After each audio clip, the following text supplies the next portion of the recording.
What is up, Sideways fam? We're back into another video, and the G35 is still on the lift. We're going ahead and going pretty ham with this car right now, trying to get everything done. Jair's car is also getting worked on at the same time, so this is going to be a separate video for his car. But as far as this car, we just went ahead and put the video up a couple days ago of us getting the engine in the car, and as you can see, we have a lot of stuff going on. We have our BC 264 cams on the floor right here. I'll go ahead and show you the part number. I got Caden over here going ahead and porting the manifold for the log manifold that we're going to be going ahead and using from Treadstone and modifying the port from a 38 millimeter to a 44 millimeter. And then let me go ahead and show you what they actually ended up doing as well. Last night, super late, we went ahead and just made a decision. The customer had actually originally asked for gloss black, but we decided to go with a wrinkle black. The Borg Warner looks freaking amazing. Vinny and Caden took this home last night, stayed up till probably like 2 a.m. doing all this. We went ahead and did the water neck. Intake manifold has been done. They even left the ECTSI on this in beautiful condition. Valve covers look professionally done and like they were freaking powder coated. And then we're working on the top cover as well. We're gonna have to go ahead and repaint that as well. But I mean, we're gonna go ahead and have this piece be white too. Luckily, I have extra valve covers here in stock, so these are we're gonna go ahead and replace everything right now. On the exhaust manifold, that'll be bolted in. The Borg Warner will go ahead and get bolted in. We ordered our fuel rail this week, so that's gonna go ahead and come in later on in the week. We can start putting our injectors in and getting the intake manifold bolted on. This thing's gonna look super amazing. But right now, what I'm gonna go ahead and do, I got some errands I gotta run. Caden and Vinny are gonna go ahead and pull the whole engine down in the front, pull the timing belt off, the crank pulley off, the tensioner off, the whole nine of everything, pull the valve covers off, go ahead and pull the cams out, go ahead and reinstall the cams, and tomorrow I'll come in and make sure the timing's all set up on top, and we'll be good to go for basically engine assembly will be all done. Transmission, engine, and then we gotta do turbo manifold, intake manifold, and then they're gonna be sending us a surge tank from Real Street Performance to go ahead and start the fuel system. So it's looking like we got about another week on this car, and we should be ready for dyno. So let's get it. All right, guys. So here you have your classic. This bad boy don't want to come off, okay? You have a snap-on drill. This one? Bad boy right here. Holy. She doesn't want to come off, right? All right. Snap-on drill isn't strong enough. No pin too tight. Just needs to come off. So what we're doing is we got this big, probably 6 foot tall pole right here. Because I am 6'5". I'm gonna put it on here and we're just gonna get rid of the beams real quick. Wait, what is this here? This right here, so that's gonna hold the dampener, you know, on there, so it's not gonna be spinning on me. Okay. So here we go, boys. Let's fit in badly. Oh! Oh my god. You have to grab it higher, I think. Oh shit. Wow. Come off, eventually. Oh.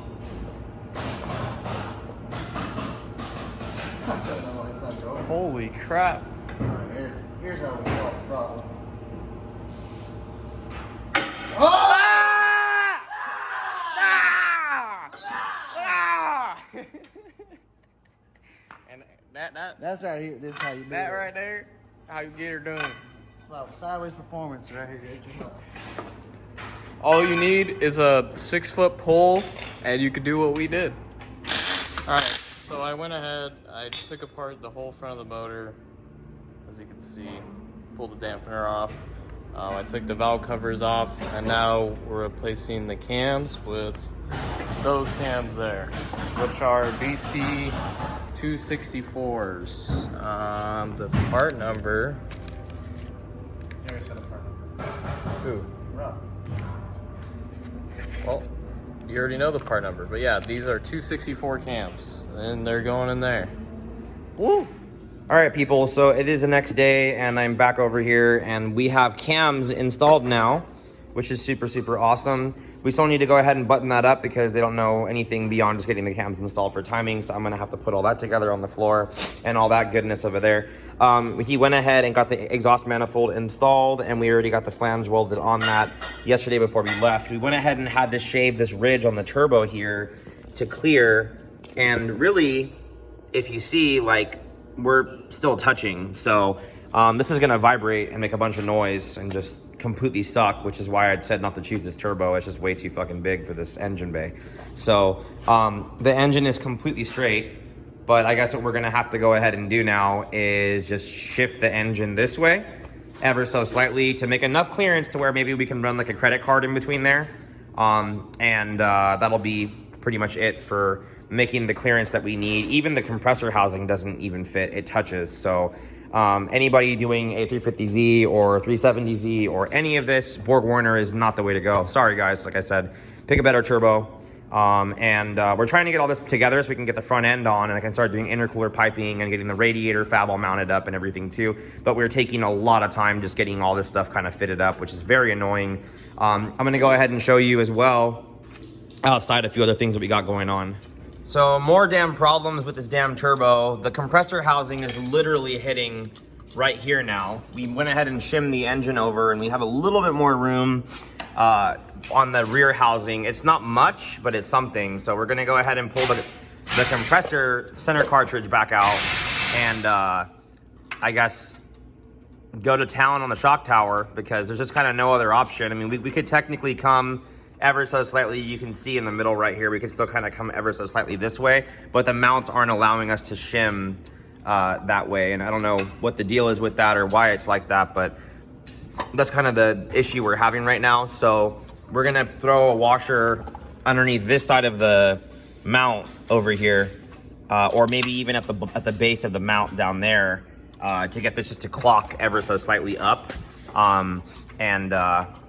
should be okay, I guess. And then over here on the shock tower, we wouldn't have to hit it. Once again, this could all be avoided by just getting the right size turbo. Even the rear housing is just ridiculous. I mean, look at how big this housing is. Just, yeah, so we're trying to get everything put together, like I said, and make this thing look more complete today, but this has just been a never-ending battle of just turbo. So very irritated, not happy about this right now, but we're gonna get it done. Okay, so we're gonna go ahead and put the compressor housing on right now and the drain line. I'm gonna be reassembling the timing now. I've already gotten everything together, and the customer asked to have this stuff painted white. We told them that it was a really bad idea and it's gonna look like crap, and that we're not really down, but whatever, a little bit of spray paint, and I guess it's just gonna kind of look how it looks. We're gonna make the wrinkle looks really, really nice, and the top cover came out really good, so I guess we'll just hope for the best. I would have just left them OEM and not cut the cam gears out personally, because VVTi, you have to leave this chrome cam gear that looks like this the hell alone, because you can't put an aftermarket one on that. And honestly, the OEM ones don't look that bad, but I mean, personally, just that's what the customer wanted, so screw it. We're gonna. All right, guys, so we went ahead and got the engine together right now, and it looks super, super bomb. So I wanted to kind of give you a sneak little peek about this back here. I'm gonna go ahead and put the camera right now and show you guys how good it looks, and then I'm gonna go into power steering pump with you guys and show you guys something really cool right now.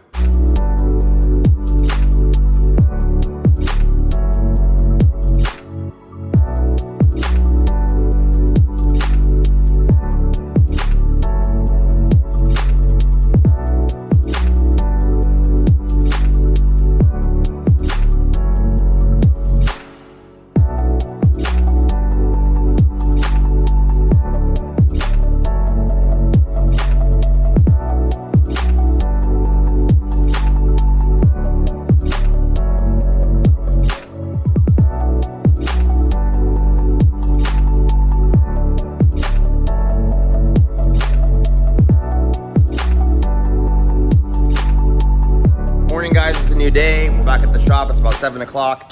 We're gonna go ahead and get the front end on the car today, start worrying about radiator fab, start worrying about intercooler piping, and getting the majority of this thing just done. Every car right now is kind of stuck because we're waiting for Drift Motion, which has been closed for COVID for the last few weeks. They just reopened this week, and I'm getting my buddy Odom. They're not allowing pickups and everything, so my buddy that works there, that's the manager over there, is going to be coming to me today or tomorrow to bring me all the parts I need. We got a list of like probably 100 things we got to pick up for everything, but we need a fuel rail for this car, we need a fuel rail for that car, we need a fuel rail for this car, we need injectors from FMS. There's all kinds of things we got to do, but as you can see, we're getting the front end back on the car right now. We're gonna start finishing fabbing everything all up, and we're gonna get to work.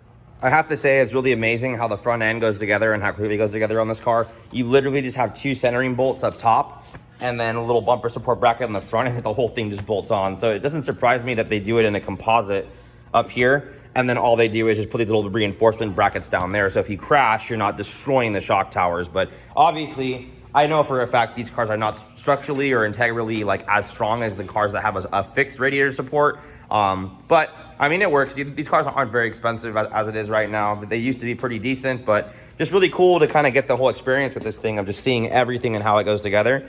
Very, very simple. We'll be able to put some compound on this too to make this radiator support look really, really nice as well. Alrighty, so we have a lot of stuff going on right now. Let me kind of go through it. We've already started with the intercooler brackets. We're going to go ahead and use his Mishimoto intercooler that he purchased and that he wanted us to run. I did go ahead and put it out there since the customer wanted 500 to 600 horsepower. I did tell him, personally, I think this intercooler isn't going to do what he wants it to do. But we're going to go ahead and just give the customer what he wants. He wants the car to look more show car than really be the go. I don't understand why you would do a huge turbo and all this crazy for just like a show car, but I guess we'll just see what this intercooler does. I've never personally used this because I've heard bad things about them making the power that he wants, but he said, you know, he said this is the exact intercooler that he wants and the exact look that he wants, and he doesn't care, so nothing I can do about that. We've already been through the whole entire thing of intake air temperature problems with intercoolers and not being able to hit the power numbers you want because the intercooler isn't good enough. But getting off topic of that, so we decided to go ahead and keep the G35 radiator that's already in it, only because of the fact that it is a big radiator, it is a new radiator, and it's going to keep the customer's budget a lot lower than what he probably ended up getting quoted by me initially. So we are able to fit 14-inch fans inside of this radiator in the actual ports and pockets that are here. So what we're going to do is we're going to do a little bit of trimming on the inside in here, where this is right here, to clear some room on both sides, get the fan straightened up, and we'll just go ahead and run fan straps to the radiator with fan zip ties and all that other stuff. So that should work pretty well, considering the car's not going to be driven like super crazy and the temperature's going to be getting warmed, you know, cooled down by now.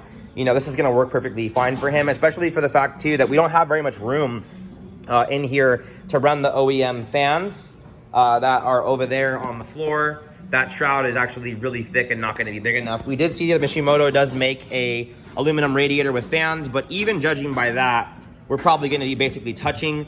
And I just kind of think, like, if he has heating problems, we can go ahead and buy 14-inch ball fans that are going to be like way better and just kind of work how we have it anyways. And then we're going to have a lot of room to work on it. I like to have the engine have a lot of ease to be able to get into everything and work on everything. So my opinion is, what I'm doing right now that you can kind of see down here is I have this pipe left over from my upper hose from my old drift car that's aluminum, and I've already gone ahead and welded the pipe down here for this lower neck piece that we're going to do down here. We're going to be cutting the neck on this side, which kind of sucks because obviously we didn't need to paint all this and do all this stuff all nice if we're going to be cutting it, but we're going to go ahead and cut it right here and then run a hose from here to here. It'll look super nice, and we're going to probably go ahead and wrinkle that whole lower hose as well just to make it all kind of match. So what I'm going to do right now is I'm going to finish welding this port right here, or this connection right there, so that we no longer have to run a hose there. We can have one solid pipe and get that in, and that'll pretty much finish up the radiator.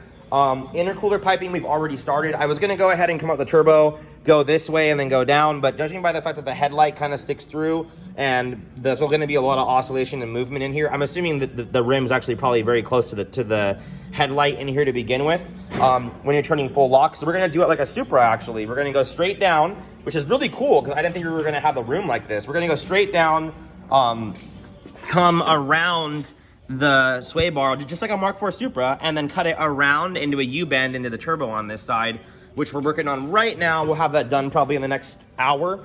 And then on this side, we're just going to go ahead and go 90 out, straight down right here behind the headlight, which will be as far away from oscillation as we can, as close to the radiator support as we can.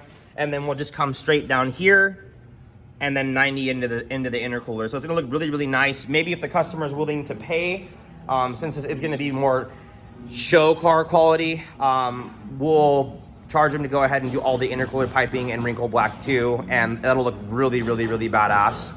But for now, let's just get it all together so we can get a finished product and see what the next step's going to be. So we're back on the G35 right now, and we're going to be installing our brand new set of FMS 1200s right here. Beautiful injector. We use on the majority of all of our builds. You can get to almost about 800 horsepower with this injector right here, and the idle and everything is beautiful. So we're going to be installing the drift motion lowers right now, going ahead and getting it in the drift motion rail that Caden has in his hand over here.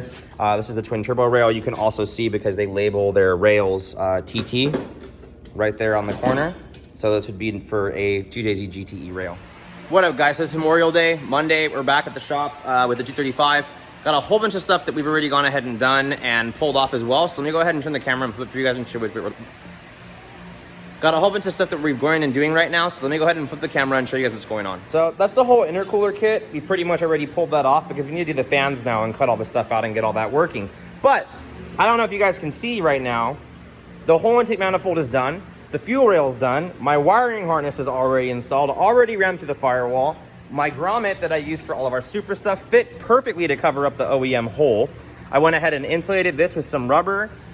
We went ahead and ran our brake booster line through the firewall to our brake booster. We're looking super, super awesome. So we're working on the fuel lines right now. We're gonna go ahead, the Dash 8 line's already done to the filter that goes down to the frame. And we're gonna be working on the return line with the flex fuel sensor that Caden's assembling over there on the floor right there. And regulator, we already went ahead and got mounted to the firewall. And we're looking great. Radiator hoses are done. Boost controller's mounted over here. We just need to put basically a serpentine belt, mount some fans on this thing. We're gonna go ahead and weld the intake air temperature sensor on the intercooler piping on that side. All the vacuum lines are done. Wastegate stuff's done. Fuel pressure regulator vacuums are done. Map sensors mounted and already gone ahead and good to go right there. So downpipe is in and set up to go down to where we can go ahead and start fabbing off of that. Got the O2 sensor in. We even got the AEM Infinity already in on the car as well. As we can see, the AEM on the floor. We already got it all bolted in. We still need to get the fuel pump in the back there and put that back in so we can go ahead and start our surge tank, but we are very close. I'm actually thinking that this car should probably be the next car that we get on dyno. We don't have a lot of stuff that we need to get done. We have a dyno date next week with Danny. So basically what we're gonna do is tomorrow, we're gonna go ahead and try to get those two 14-inch fans mounted, zip tied in, hooked up to the harness. We can go ahead and finalize putting that in, getting the intercooler piping done. That will be done. And I mean, looking pretty good. Tomorrow we'll go ahead and pick up the drive shaft and have that already all bolted in and everything. I need to put the upper part for the shifter in. We can put the center console back together. It's gonna be basically completely done tomorrow, except for the feed line and the return line. The return line that we're talking about right now is a return line to the regulator at the base of that, and the feed line that's going from the filter to the surge tank in the rear. So we're looking really, really good. I think I'm gonna go ahead and move the battery to the trunk as well, only because of the fact that my relay systems that I set up for all of our cars, it can do single pump, dual pump, triple pump, and I mean, on my connector, on this one, I went ahead and put 3 relays with a 3 connector, pin connector that's gonna go ahead and go to the computer. Now I integrate this already at the fuel pump, so this is gonna be super awesome. You just plug it in, all 3 of your pumps are gonna be going. When we have 3 pumps, that's not 3 pumps in tank, that's 2 in the surge and 1 in the tank to go ahead and drive the surge tank.